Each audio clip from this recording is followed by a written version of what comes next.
buenas noches, bienvenidos queridos televidentes a una emisión más de su programa Vamos a Descubrir, un programa que es producido por la Universidad Pedagógica Nacional Francisco Morazán y difundido por Televisión Educativa Nacional TEN Canal 10.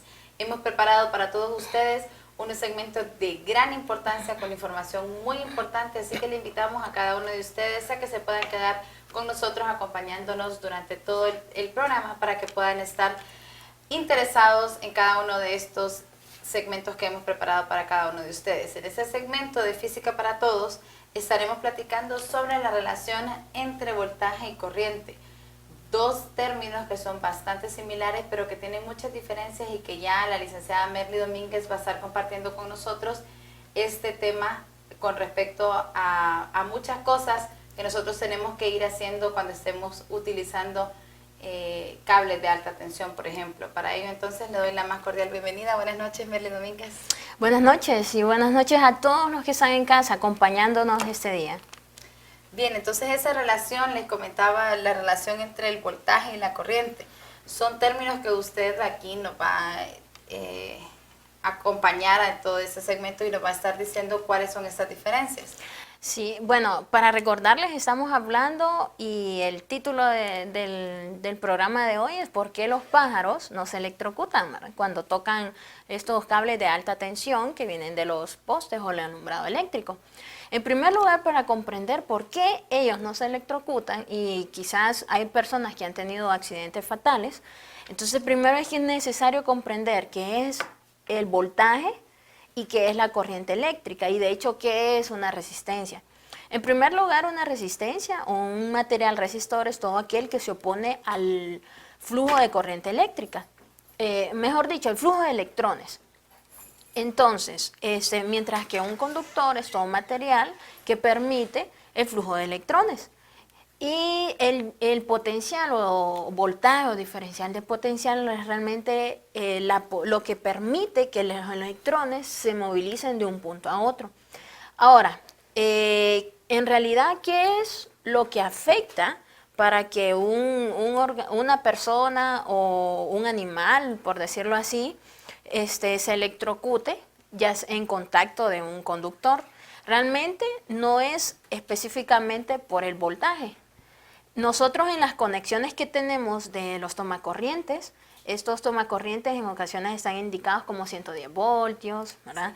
220 o 220 voltios.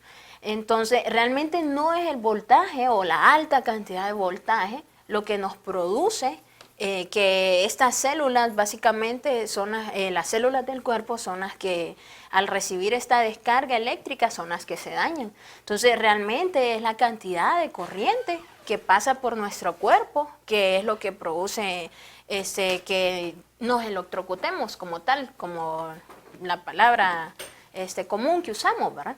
Entonces, pero obviamente un diferencial de potencial alto produce también que se movilicen mucho más electrones, es decir, que haya mayor cantidad de electrones o mayor flujo de electrones, entonces mayor corriente fluyendo. Sí, y bueno, entonces esto le pasa, como usted comenta, porque los pájaros no se electrocutan. Ahora, cuando hay seres humanos que se electrocutan, ¿esto es debido a la corriente o es debido al voltaje?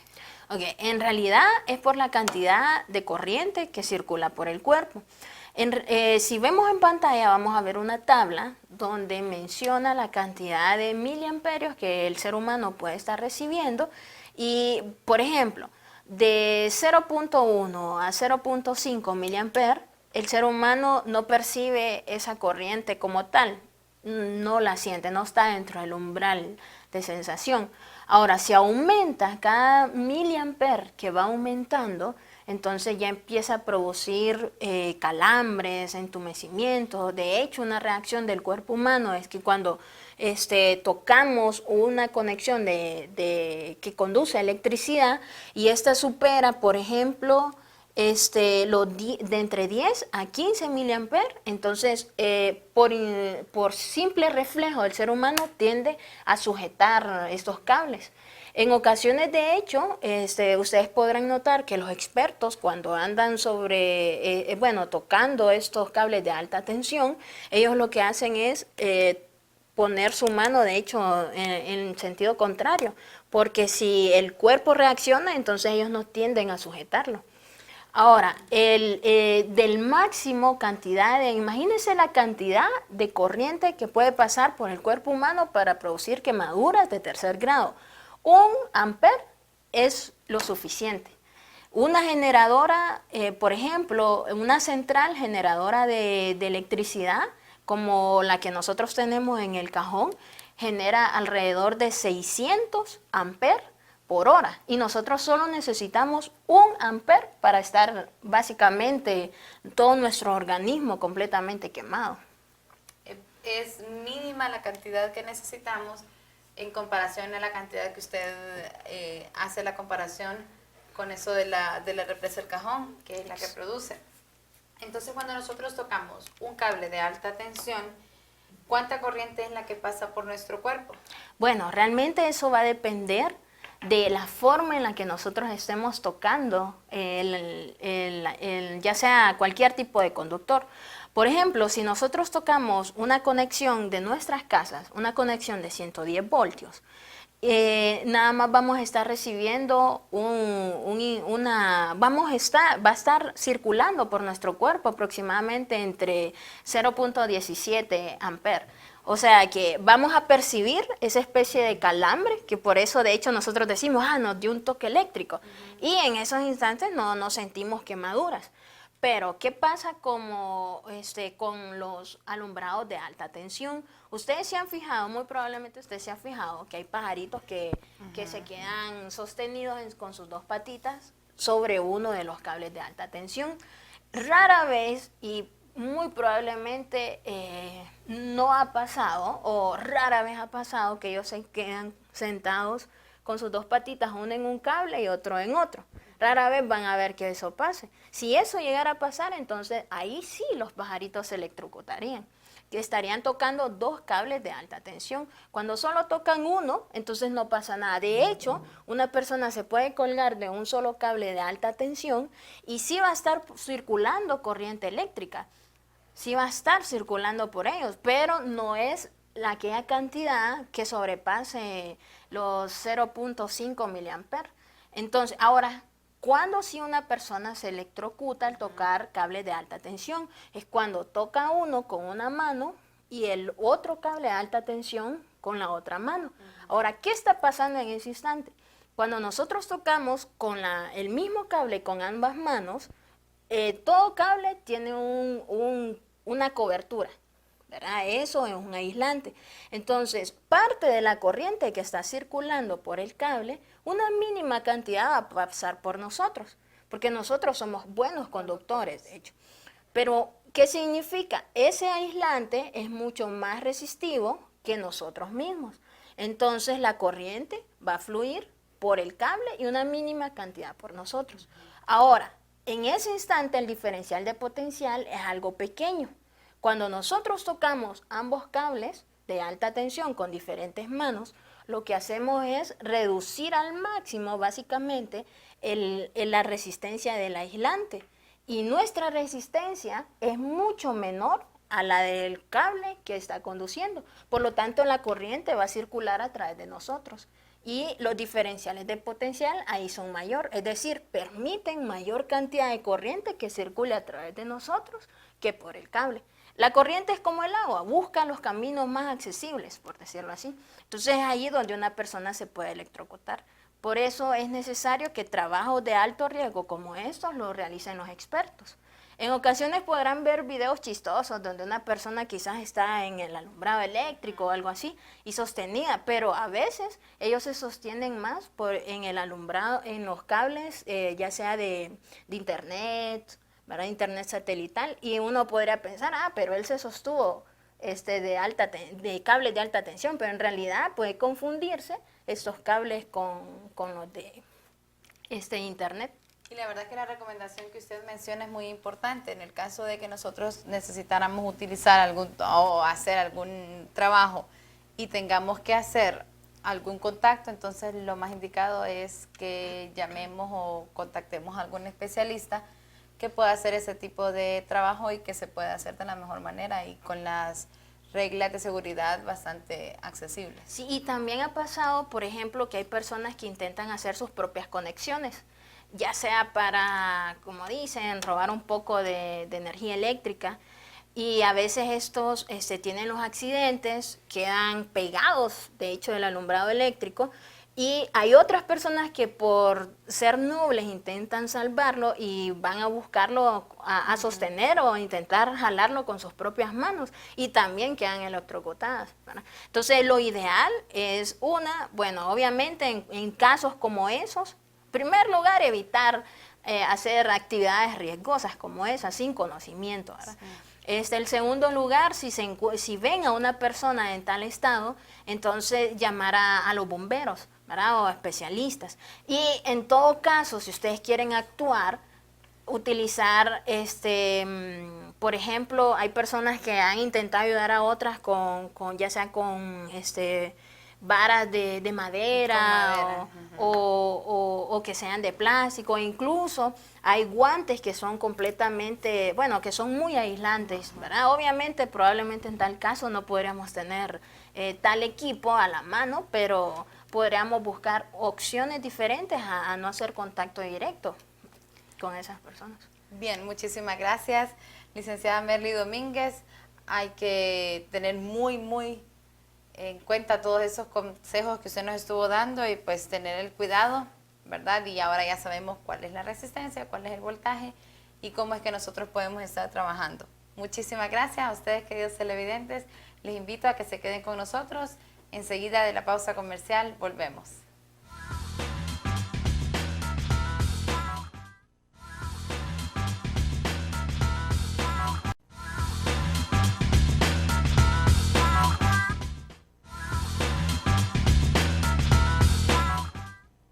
Bienvenidos, queridos televidentes, muchísimas gracias por continuar en sintonía de nuestro programa Vamos a Descubrir.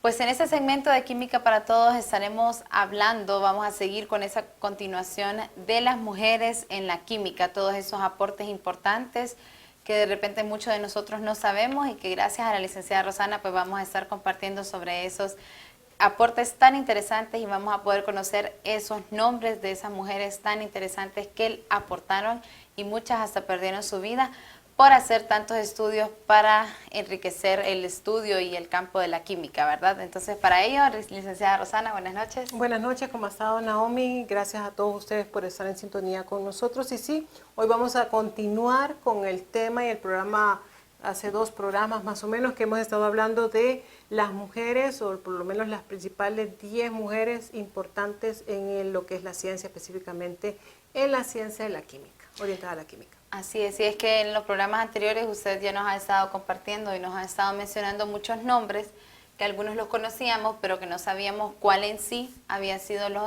los aportes que habían hecho, así como también algunos nombres que nosotros no los conocíamos, incluso pudimos conocer el nombre de las 2 hijas de Marie Curie y Pierre, entonces son cosas que están bastante bien. Entonces, para continuar, me gustaría que usted nos estuviera ampliando el tema sobre quién fue que hizo Alice Augusta Boll. Bueno, hoy vamos a hablar de 2 personajes importantes en la era de la ciencia. Alice Augusta Boll fue una química norteamericana. Es la primera mujer de ascendencia africana que se graduó en una universidad de Hawái.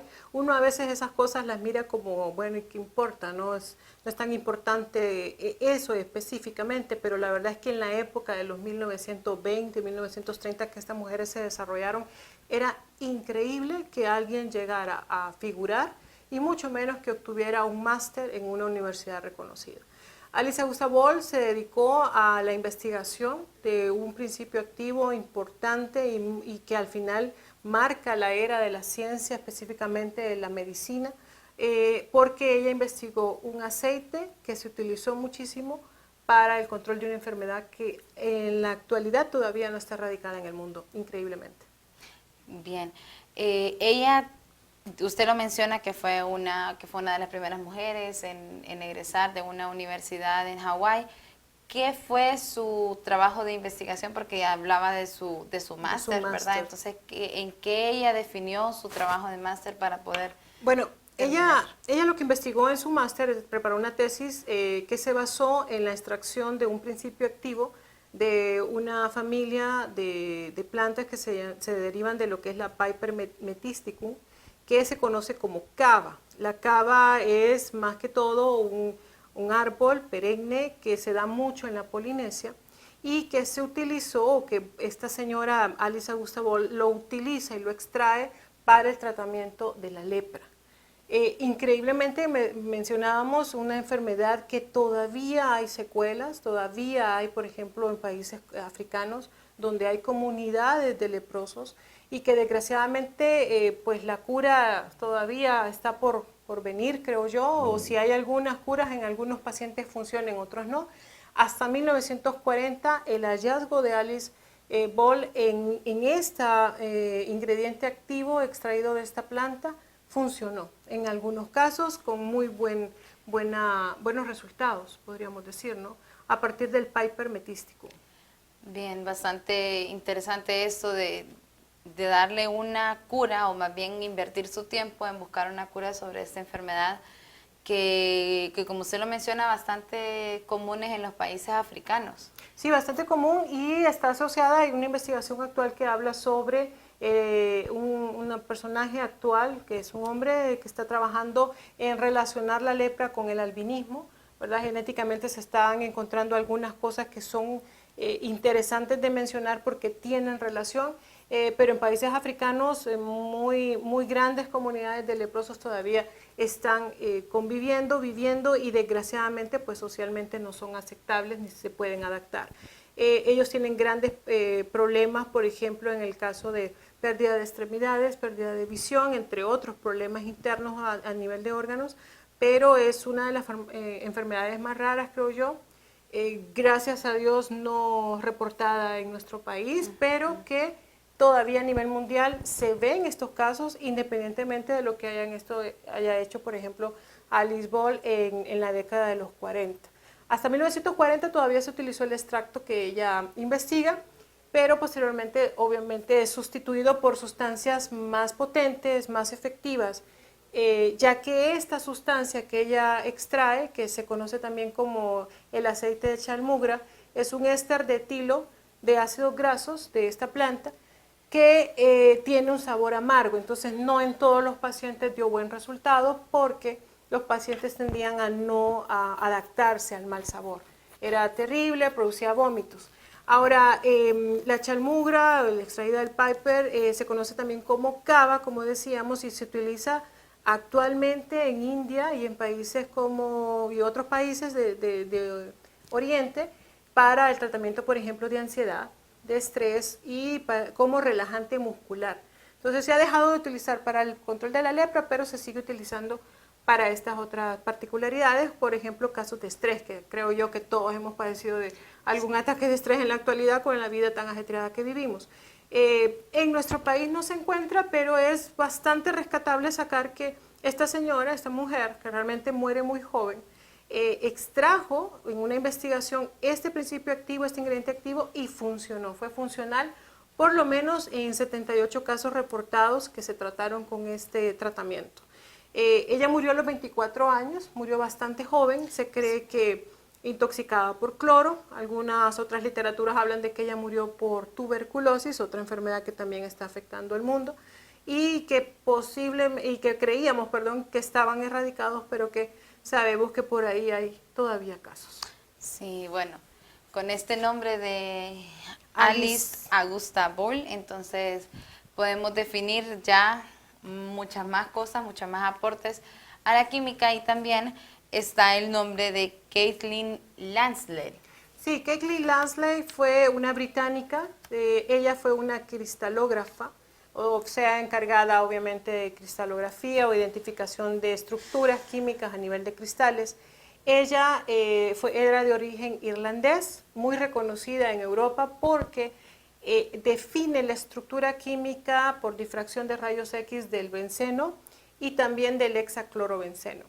Además, fue una de las primeras mujeres que punteó grandes oportunidades y grandes puestos a nivel de lo que es las sociedades científicas, ¿no? Como decíamos, en las épocas que estas personas vivieron, ser, por ejemplo, tutor en un curso a nivel universitario de una universidad prestigiosa en Londres era un gran honor. Y ella fue una de las primeras mujeres en obtener esa gran oportunidad. Además de que fue miembro, o el primer miembro mujer de la Royal Society de Ciencia, ¿no? Que es una de las máximas instancias donde podríamos decir se hablaba de ciencia y que la mayoría, por no decir casi todos o todos, eran varones. Así que tuvo esas grandes oportunidades. Además de pertenecer a grupos, por ejemplo, y de liderar grupos de cristalografía, ¿verdad? Entonces, realmente son grandes aportes que nos dejaron estas dos mujeres. Desgraciadamente, lo que mencionábamos, Alice Bolt murió a los 24 años, demasiado joven, yo creo, para la potencialidad que podría haber aportado a nivel de la ciencia. Y Lanskel, ella vivió un poco más, pero muere también por problemas de cáncer. Sí, y es lo que comentábamos en los programas anteriores, el tema que ellas literal ofrecieron su vida en pro de la ciencia. Ajá, en pro de la ciencia, en pro de estos aportes y de estos avances que hacen que la química sea el estudio que conocemos actualmente y que pues estos estudios vengan a afianzar todas las investigaciones que se están haciendo en la actualidad. Así que todos estos nombres que nosotros les hemos compartido a cada uno de ustedes, pues ha sido uno de los nombres más importantes de las mujeres en el desarrollo de la química.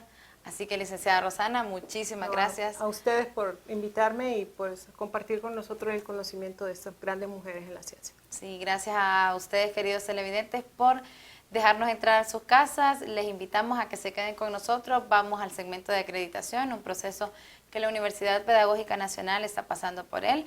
Les invito a que se queden y que puedan compartir con nosotros estos momentos para saber de lo que va. Y al regresar volvemos con el segmento de Así es la vida. Ya volvemos.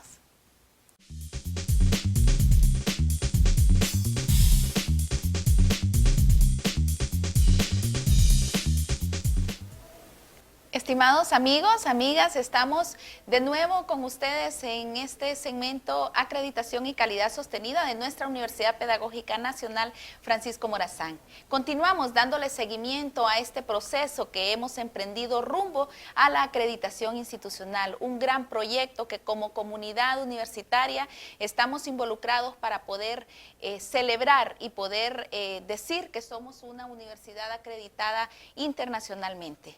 En este momento estamos en la segunda etapa donde ya hemos pasado el proceso de autoevaluación institucional y vamos a platicar este día con una estudiante que se ha involucrado tanto en esta etapa de autoevaluación como en una etapa que hemos iniciado de socialización con nuestros estudiantes y con toda la comunidad universitaria. Y quiero darle la bienvenida en esta oportunidad a Dorcas Canales. Dorcas es una estudiante que ha estado participando desde el inicio en este proceso. Bienvenida, Dorcas, y gracias por compartir con nosotros. Muchas gracias a usted por invitarme en este lindo espacio y poder compartir más de las experiencias que he obtenido. Bueno, cuéntenos, en este momento estamos desarrollando la campaña de socialización. Usted ha estado participando, ya participó tanto en el proceso de autoevaluación, pero ahorita con lo que es la socialización del proceso con los estudiantes, ¿cuál ha sido su experiencia? He tenido la oportunidad, como usted comentó, de trabajar directamente en este proceso, pero también he podido hacer recorridos de aulas. Es realmente maravilloso ver cómo los estudiantes se sienten motivados cuando uno llega como estudiante y le comparte lo que ha vivido, lo importante de este proceso, todos los beneficios que ellos van a obtener. Realmente se siente una gran motivación. Se han hecho lo que es recorridos de aula y también se han estado en los pasillos entregando lo que es trifolios informativos y también se ha tenido la participación de la mascota. Realmente ha sido algo de gran motivación para todos los estudiantes. Y eso pues nos invita a todos a poder estar involucrados en pleno la comunidad universitaria. Sí, hemos tenido la oportunidad de ver cómo muchos estudiantes se acercan para conocer del proceso, que es un derecho de todos, ¿verdad? La mascota, cómo ha alegrado el momento y cómo nos hemos involucrado todos, tanto la comisión de comunicación que hemos estado trabajando en esto, como también miembros de la comunidad universitaria que se han acercado. ¿Usted siente, Dorcas, que hay necesidad de información de los estudiantes o que ya el proceso está empoderado en ellos o qué piensa como alumna? Considero que las actividades que se han tomado en cuenta realmente han hecho que los estudiantes se empoderen de lo que es este proceso de acreditación. Los estudiantes se les miran interés cuando se acercan a uno, cuando miran que uno está informando, ellos le preguntan, se quieren sentir parte de este proceso. También en las aulas yo comparto con mis compañeros y siento que sí se ha logrado que los estudiantes conozcan eso. Todas esas campañas publicitarias, lo que es los programas, también se han brindado lo que es como recordatorios, pequeños afiches, pequeños llaveros. Los estudiantes andan identificados y ver en las mochilas, ver en sus llaves, realmente uno se siente alegre y satisfecho. Y es que definitivamente esto no es un proceso que corresponde a solo una parte de la comunidad universitaria, sino que nos involucra a todos. Y ustedes, los estudiantes, son parte definitivamente importante en esto. Los beneficios que como estudiantes obtienen son muy grandes, ¿verdad? Y pertenecer a una institución acreditada internacionalmente es de verdad un gran privilegio. Gracias, Dorcas, por acompañarnos, por compartir con nosotros y bueno, seguimos comprometidos con esta gran meta que tenemos como universidad. Realmente es un gusto para mí haber participado y también siempre motivando a los estudiantes a que se informen más de lo que es el proceso de acreditación, que se sientan empoderados de todos esos procedimientos que la universidad está haciendo en pro de una mejora continua. Muchas gracias. Excelente, Dorca, gracias. Bueno, amigos y amigas, esto es en nuestro segmento de acreditación y calidad sostenida, conociendo aún más de lo que nuestra universidad está atravesando para poder lograr esa gran meta que es la acreditación internacional.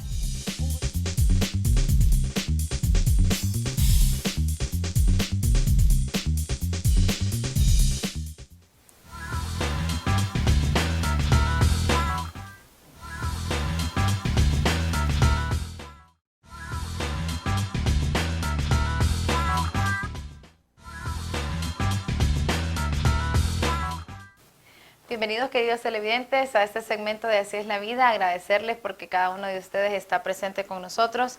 En este segmento de Así es la Vida estaremos comentando sobre una característica muy peculiar que tenemos algunos seres vivos, como son los dientes. En este segmento pues le hemos denominado dientes peculiares. Estaremos hablando desde Freddie Mercury hasta el porqué de los dientes de leche. Para ello le doy la más cordial bienvenida al licenciado Javier García. Buenas noches. Hola, buenas noches, Naomi. Buenas noches a todas las personas que están pendientes hoy mismo de este segmento, donde sí, hablar de dientes es casi obligatoriamente la referencia a Freddie Mercury, ¿verdad? Que aparte de su gran talento tenía esa peculiaridad en su dentadura. Y es que la verdad usted lo ha mencionado como una característica bastante ventajosa con respecto a los otros grupos de animales, porque esto de la dentadura tiende a que usted lo va a ir comentando desde el origen, de las formas diferentes que hay, las funciones, y así como el ciclo de la vida se va adaptando a diferentes funciones que este tiene, ¿verdad?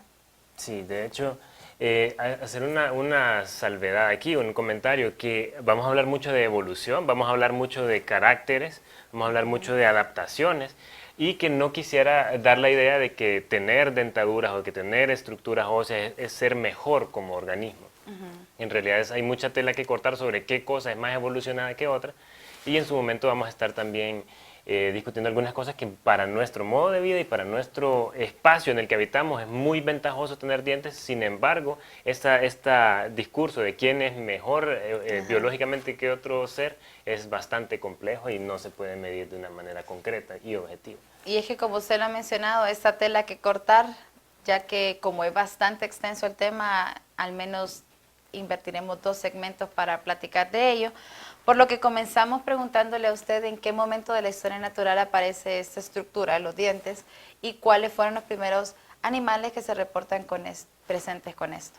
son los peces, son los primeros, y es hace aproximadamente 370 millones de años, o sea, es un montón de tiempo, si tenemos en mente algunas de las referencias obligadas también a la hora de pensar en la historia natural. Los dinosaurios, por ejemplo, se extinguen a través de un gran proceso donde las condiciones empezaron a ser más hostiles para ellos hace 65 millones de años. Y su periodo de florecimiento de los dinosaurios más, digamos que célebres, es cerca de hace 205 millones de años. Y vemos los dinosaurios como esto tan antiguo, ¿verdad? Sin embargo, los dientes que se originan en los peces, como el que vemos ahora mismo en pantalla, se originan mucho antes de eso, cientos de millones de años antes de eso. Entonces, ahora tenemos en pantalla el primer pez del cual hay evidencia actualmente, hace muy poco, en un artículo que se acaba de publicar, sobre este grupo justamente de peces, sobre esta clase de peces que se llaman placodermos. Entonces mire que lo que tenemos es esto así como tridimensional y como construido de esta forma, con esta apariencia, es porque se encontró un espécimen preservado que, dicho sea de paso, se procesó a través de una técnica muy nueva y muy ventajosa, que es una reconstrucción 3D a través de rayos X del organismo preservado. O sea, normalmente lo que había que hacer al conseguir uno de estas especies es extraerlo de su medio, si con mucha suerte estaba bien preservado, pero había que disectarlo, había que destruir el espécimen para estudiarlo por dentro. Por ejemplo, en este caso, se puede ver claramente en su región oral, en su boca, lo que llamamos dientes, los primeros dientes que existen. Y para verlos no fue necesario romper en 8 pedazos ese pez, sino que esta técnica que vemos ahora mismo en pantalla lo que permite es eso, que a través de rayos X tengamos una imagen que no solo sea volumétrica, sino que es tridimensional y que se puede rotar y que se puede disectar digitalmente. Entonces, dicho sea de paso, son técnicas nuevas para el estudio de este tipo de organismos. Pero son ellos, son los placodermos. Miren que tenemos algunas clases de peces nosotros, los peces cartilaginosos, como el primero que salió en pantalla, son como los tiburones, como las mantarrayas, son peces de cartílago, donde sus vértebras son hechas de cartílago, como nuestras orejas, como nuestra nariz. Y tenemos por otro lado los peces, el típico pez que nos comemos en el lago, que son los peces óseos. Entonces este pez, que es el primero del mundo que se ha descubierto con evidencia de haber sido el primer portador de dientes, es una tercera clase que se llama placodermos, y que es este tipo de peces que lo que tienen es como una coraza exterior, es lo que veíamos en la segunda imagen, hace mucho tiempo, y el primer animal que surgió con dientes. Ah, bien. Bueno, y la verdad es que todo eso que usted nos comenta, gracias a toda la tecnología, lo podemos ver en estas imágenes, en estas imágenes digitales, y se reportan también, como usted ya nos había mencionado, los peces más que todo, los dientes, perdón, más que todo en peces y en diferentes organismos marinos, ¿verdad? Sí, de hecho, es importantísimo eso, porque si bien la vida inicia en el mar, la vida animal, la vida en general, al hablar de dientes estamos hablando sí de una adaptación que es muy antigua, dijimos 370 millones de años, pero que no ha existido siempre, y eso, prueba de ello es lo que tenemos ahora mismo en pantalla, uno de los primeros animales en aparecer en la Tierra. Esa es una esponja, claramente, una esponja marina, o sea, extrañamente eso es un animal. Sí. Es como el primer animal, y entonces entonces no tenía nada parecido a dientes, de hecho no tenía tejidos, no tenía ojos, no tenía cerebro, no tenía piel, no tenía absolutamente nada de eso. Sin embargo, se las arreglaba para comer. Todo animal utiliza y consume energía. Entonces, de alguna forma tenía que hacerlo. Ellos tenían unas células especializadas para ello, y es de los primeros animales que existen. Uno de los también primeros animales es este que tenemos en pantalla ahora mismo. El grupo de ellos, el filo de ellos, se llaman nidarios. Se llaman nidarios porque tienen unas células especializadas que se llaman nidocitos, que son para descomponer, son para tener un efecto urticante, un efecto paralizador, tóxico, que lo que hace, por ejemplo, esa medusa que tiene millones de millones de millones de años de existir en la Tierra, sin tener dientes, es capaz de hacer la función primordial de los dientes, que es capturar alimento y empezar el proceso de digestión.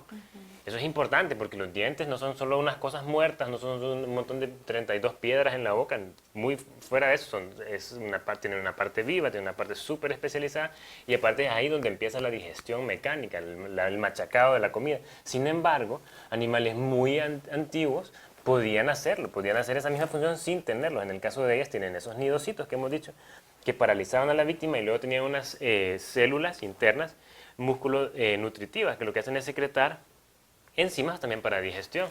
Entonces, con esto quiero decir que La naturaleza ya se lo ha arreglado desde los dientes, que estamos hablando de una adaptación que es muy útil y todo para nosotros, pero no es la única que existe para hacer esta función. Entonces, muy peculiares son los dientes, pero tienen sus ancestros también los dientes, que hacían esa función. Por ejemplo, la que se ve en pantalla es una lombriz.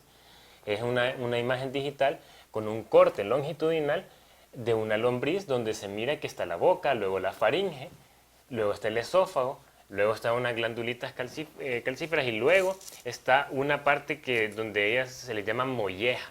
Y es una parte que igualito en la molleja de un ave, lo que hacen es tener piedrecillas, que lo que hacen es moler y machacar. Miren que ellas son animales subterráneos, son de la tierra. O sea, todo lo que comen, toda su vida se desarrolla abajo de una capa húmeda y muy llena de nutrientes en la tierra. Entonces, van a tener mucha material, mucho mineral, mucho nutriente que está en esa forma sólida, y ellas sin tener dientes, como pueden entonces sacarle nutrientes, algo así. Entonces para eso es muy útil tener esa bolsita donde hay piedrecillas que vienen y machacan ese alimento. No son dientes para nada, de hecho lo vemos que está mucho más adentro de la boca, en el orden de su sistema digestivo. Sin embargo, ahí está haciendo la función. Miren en pantalla ahora mismo lo que tenemos. Es también un sustituto de los dientes. Esta es una sanguijuela, que lo que tienen son 3 mandíbulas. Entonces tiene dientes encajados en 3 partes de su boca que hacen esa función de moverse y machacar, y también de fijarse. Eso es un órgano fijador. Si usted ve una sanguijuela en su hábitat natural, lo que hace es pegarse a su hospedador. Entonces no son dientes, ya vamos a ver qué conceptualmente es un diente, pero esos aún no lo son. Sin embargo, tienen funciones bastante parecidas con lo que tiene relación a la alimentación. Ahora mismo lo que tenemos ahí en pantalla es tanto el aumento que es difícil identificar qué es, pero es una estrella marina. De hecho es un erizo de mar, es una pariente de las estrellas de mar, y lo que tienen ahí, esa estructura, se llama linterna de Aristóteles. Extraño el nombre si la vemos así, que puede tener que ver con una linterna, ese montón de dientes que convergen en un punto y que son sumamente voraces. Usted libera un erizo, una comunidad de erizos en un sitio donde hay algas verdes que son grandísimas y la depredan en un ratito. Entonces son súper voraces. Pero ahí podemos ver esos piecitos, son los pies tubulares del erizo. Los equinodermos, que es el filo donde se encuentra este animalito, lo que hacen es moverse a pura succión con esos piececitos que tienen adentro una inyección de agua por un sistema. Miren que aquí está la misma linterna, pero ya he visto en un corte. Ese erizo alguien se paró en él, alguien lo partió en 2, y lo que se mira es lo que estábamos viendo antes comiendo, pero ya como estructura completa. Ahí sí parece linterna, parece un farolito de esos que ponen en los parques, sí. Pero sabemos ya que su funcionamiento es tener el montón de dientecitos, bueno, para empezar, esos de alguna forma sale un poco de la armazón que es el erizo, y mastica y machaca y lleva al interior este montón de nutrientes que en la forma de plantas o de plancton o de otras cosas puede llevar hacia adentro. Ojo, estamos hablando de sustitutos de dientes, no hemos empezado a hablar de los dientes como tal, de lo que anatómicamente comprendemos como dientes. Estos solo son una reafirmación muy numerosa, porque la vemos en diferentes grupos de la naturaleza, de cómo los organismos se las han arreglado para, sin tener dientes, funcionar.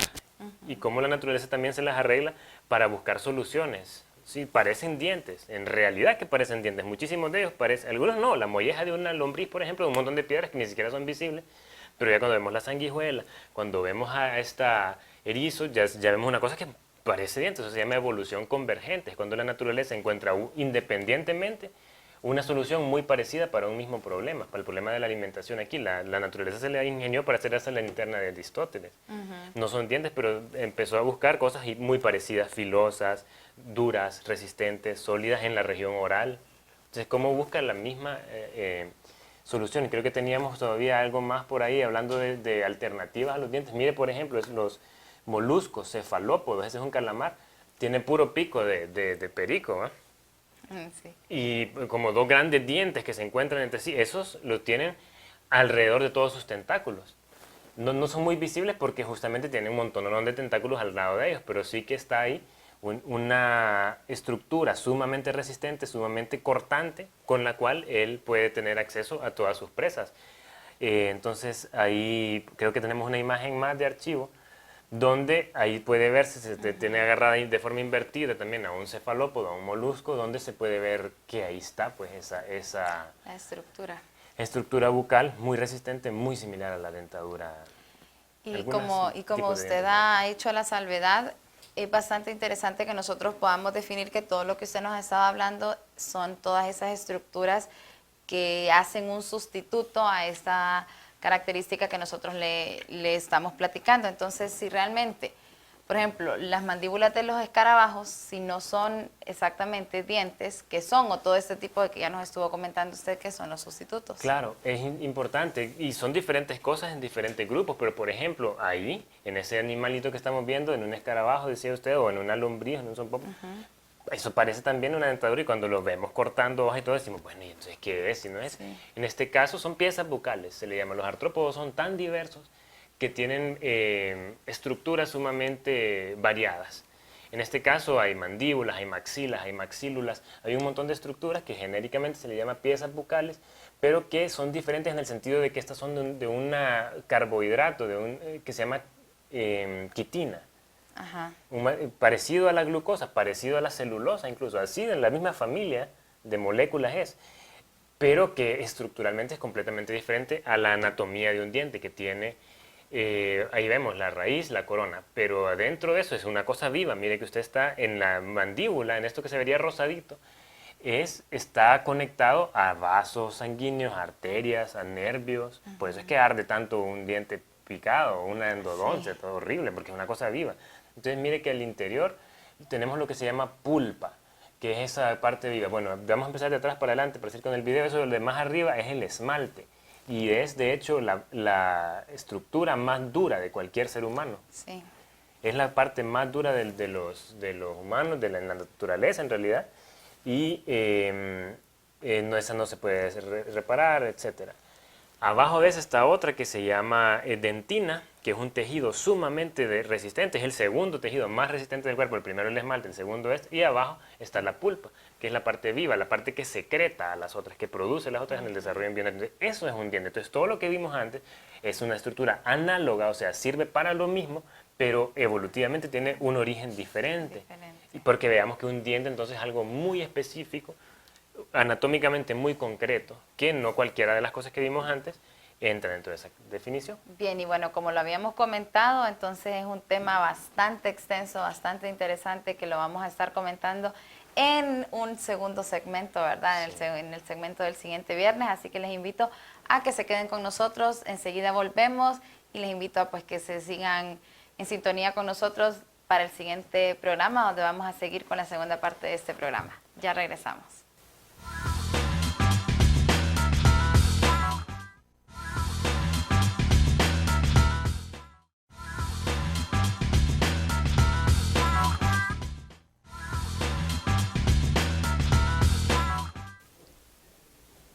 Hola, sean todos bienvenidos a este su espacio Espito Ciencias. Hola, Fanny. Hola Helen, hola queridos televidentes. Bueno, para arrancar con ¿es mito o es ciencia? Déjenme decirles que vamos a hablar acerca de lo que son los animales. En este caso tocaremos el tema de la golondrina. No sé, Helen, si usted ha escuchado hablar de que dicen, si tú matas una golondrina, puedes quedar ciego. ¿Ha escuchado ese tipo de mito? Pues fíjate que es primera vez que escucho eso. He escuchado las golondrinas de la lluvia que del verano, pero matarla sin quedar ciego. ¿Yo quedo ciego o queda ciega la golondrina? No, quedamos ciegos si usted lo mata, digamos. Viene Helen, usted viene y mira una golondrina y dice, no tengo nada que hacer, la voy a matar. Entonces, si usted la mata, automáticamente, según el mito, dice que usted quedaría ciega. Pues nunca lo he hecho y no sé. ¿Qué nos explica la ciencia acerca de eso? Bueno, según la ciencia, déjenme decirles, esto es algo totalmente erróneo, Helen y queridos televidentes. No significa que al matar una golondrina usted va a quedar ciego, sino, más que todo, la ciencia relaciona este tipo de mito que la golondrina, generalmente dicen, la golondrina da vista a sus polluelos, pero no significa que es la golondrina en sí que le da la vista a los polluelos, sino que a través de la alimentación que esta golondrina les brinda, en el caso de lo que es el tallo de Celedonia, ¿verdad? Es un tallo totalmente fructífero, lleno de vitaminas, nutrientes, que a raíz de estas sustancias que contiene este tipo de tallo, le proporciona la visibilidad a sus polluelos, pero en realidad no es que la golondrina va a dejar ciego, le va a dar la vista a sus polluelos o inclusive a nosotros los humanos, que por X o Y razón cometamos un accidente, digámoslo así, ¿verdad? Porque tenemos que evitar lo que es la matanza a la fauna. Entonces, miren, ya saben, la ciencia nos dice que no es la golondrina, sino el tallo que tiene sustancias, ¿verdad?, muy nutritivas que ayuda a, más que todo, a dar una visibilidad a sus polluelos. Pues muy interesante, Juan, y yo eso, créeme lo que es nuevo para mí, ese mito es totalmente nuevo. Como tú sabes, a veces un solo animalito encierra infinidad de mitos, y pues bueno, hoy tocó ese mito que no tenía ni idea que existía. Pero bueno, saliéndonos un poquito acerca de los animalitos y nos vamos otra vez a nosotros, los seres humanos, nuestro cuidado. ¿Alguna vez, Fanny, te has puesto a dieta y dices, ¿sabes qué? Voy a tomar té de canela porque el té de canela me hace bajar de peso? Bueno, déjenme decirles aquí entre nos, ¿verdad?, nuestros queridos televidentes, sí me he puesto a pensar en eso, tengo que hacer dieta con algún tipo de té, pero déjenme decirles que no tenía en mente el utilizar la canela. ¿Será cierto que si yo tomo, ¿verdad?, o ingiero, consumo la canela, el té de canela, puedo adelgazar? En realidad lo necesito, diría yo. Pues bueno, ¿qué nos dice o cuál es ese mito? Que si tomo té de canela voy a bajar de peso, pero si tomo que el té de limón me hará lo mismo que el té de canela. Pues el mito nos cuenta acerca de que las personas tomaban té de canela y bajaban inexplicablemente de peso. Pero ¿qué nos dicen los estudios hechos en Estados Unidos y en otras partes del mundo acerca de este mito?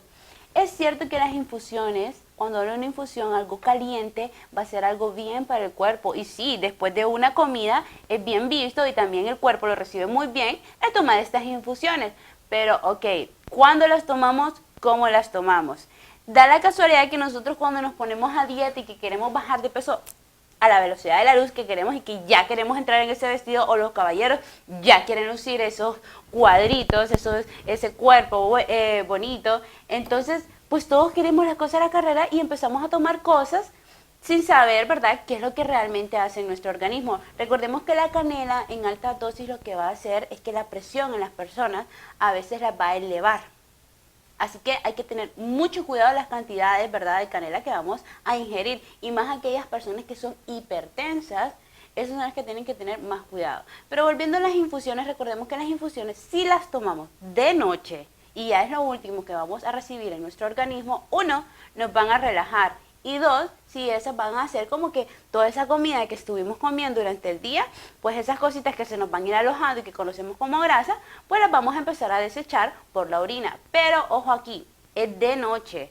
Como les digo, todo depende, ¿verdad?, cómo lo tomemos. ¿De qué nos va a servir tomarnos una infusión, de algún té de X sabor por las mañanas, si luego vamos con el jugo, luego vamos con el refresco, luego vamos con las comidas, ¿verdad? Y entonces también hay que recordar y hay que tener claro esta parte que siempre lo hemos dicho, las cosas en bajas cantidades nunca van a ser dañinas, pero las personas que son hipertensas, como les dije anteriormente, estas sí tienen que tener un gran cuidado. Y pues bueno, si queremos bajar de peso, aparte de tomar infusiones, pues tenemos que acompañarlo con una rutina de ejercicio, ¿verdad? Y a veces, pues aunque no lo crean, el sedentarismo que tenemos, más los universitarios, las personas que estudiamos, que no nos queda tiempo de hacer ejercicio, pues todo esto viene a repercutir en nuestra salud. Sí. Es cierto, Helen. Entonces, queridos televidentes, ¿verdad?, y la gente universitaria, ojo, ¿verdad?, con cuidado al poder ingerir cada una de estas infusiones. Ahora, pasando a otro mito, Helen, siempre relacionado a las dietas. ¿Ha escuchado usted hablar de la dieta X? La dieta X. Pues ni de la dieta Y he escuchado hablar, ¿verdad?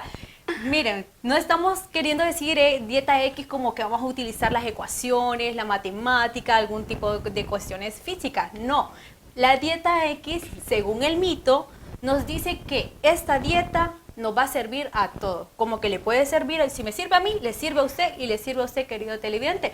Pero no, no es cierto.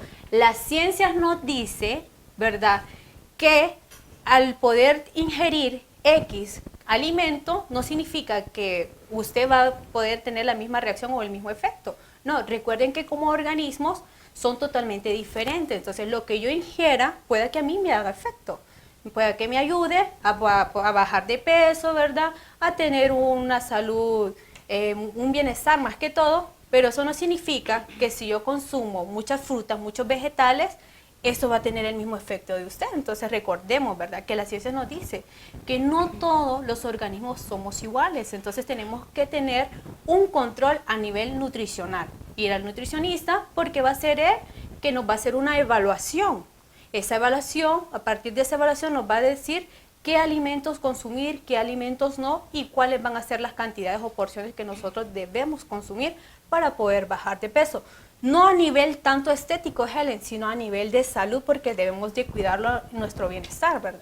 Exactamente, eso es muy importante recalcarlo, Fanny, que no es vernos bonitos, vernos bellos, es vernos, es sentirnos saludables, es no sentirnos cansados del poder hacer X, ¿verdad? Como les decía, ejercicio, no sea ir al gimnasio, no, con el simple hecho de caminar 15 minutos diarios, nosotros activamos nuestra circulación y hacemos, ¿verdad?, una vida más sana. Aparte, como tú decías, pues todas las dietas son diferentes, puesto que unas me van a servir súper y me vas a ver que yo bajo de peso súper rápido y tú puedes, no vas a sentir ese cambio, pero bueno, ya casi dando clausura, ¿verdad? Y no menos importante, pues vamos a seguir con esto. ¿Alguna vez has ido a un restaurante y viene tu mamá y te dice, cuando pedís alguna ensaladita o alguna comida, no, eso es mejor comerlo crudo que comerlo cocido? Así es, inclusive no nos vayamos muy lejos, en nuestros hogares nos han dicho, tiene que comer frutas, ¿verdad?, cocidas. Pero el mito del día de hoy, ¿qué nos dice acerca de eso? Es verdad que comer cosas crudas, en este caso vegetales y frutas, es mucho mejor que comerlas cocidas. Pues en realidad recordemos que está el caso de la zanahoria, que es mucho mejor ingerirla solo medio sofrita, porque recordemos que nosotros los seres humanos no podemos romper la pared vegetal, que el calor es lo que provoca en ciertos vegetales. Ahora, comer las frutas cocidas, mal. Así que si todos nosotros estamos haciendo eso de comer frutas cocidas por el hecho de desinfectarlas, para desinfectar una fruta no es necesario comerla, totalmente cocida, tanto el vegetal, no. Recordemos que hay bacterias y como hay bacterias hay nutrientes que desaparecen con las altas temperaturas. Entonces nosotros a veces lo que estamos haciendo es comiendo cosas que ni siquiera le hacen bien a nuestro organismo y que pues bueno, entran y salen normalmente de nuestro cuerpo sin necesidad, ¿verdad? Y sin ayudarnos absolutamente en nada. Recuerden, esto ha sido todo por el día de hoy. Si ustedes tienen un mito, ¿verdad?, o una sugerencia, pueden escribirnos en nuestra página de Facebook, nos pueden buscar como Vamos a Descubrir CCNN. Recuerden sintonizarnos en nuestro canal TEN Canal 10 el día viernes de 8 a 9 de la noche. Buenas noches.